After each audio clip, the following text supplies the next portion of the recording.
ምንድነው የሰፈር ሰዎች ደግሞ ለማይ የሚሉክ ለምንድን ነው? ሌባ ረዳት ከያዝክ ላቤም ትላለህ። ሌባ ረዳት ከያዝክ እሺ።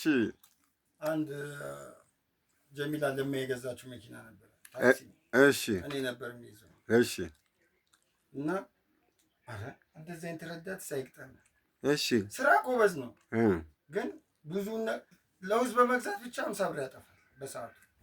ለውዝ ምን ይሸጣል እያዞረ? ሌላውን ተወና ነው የምልህ። አሁን ርካሹን ነው የምነግርህ።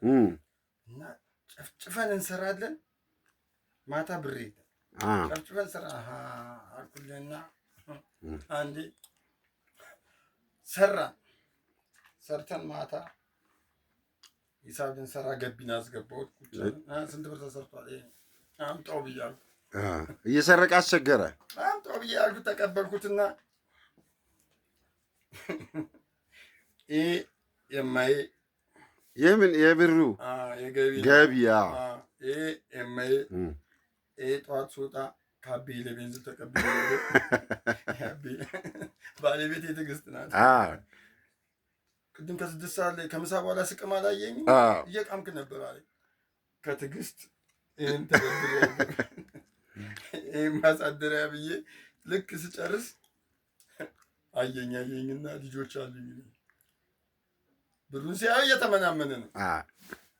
የሰሚር የለም ማለት የልጆች ያናንስ የለም ማለት ከነሱ አልተበደርክም ወይ አለኝ። ኮስተር ብዬ ጠዋት ተነሳው።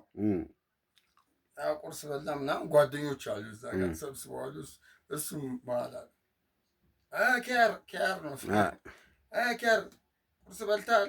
ወደ ስራ እንውጣ። ምን ነው አለኝ። ከአንተ ጋር ሰርቼ ማይ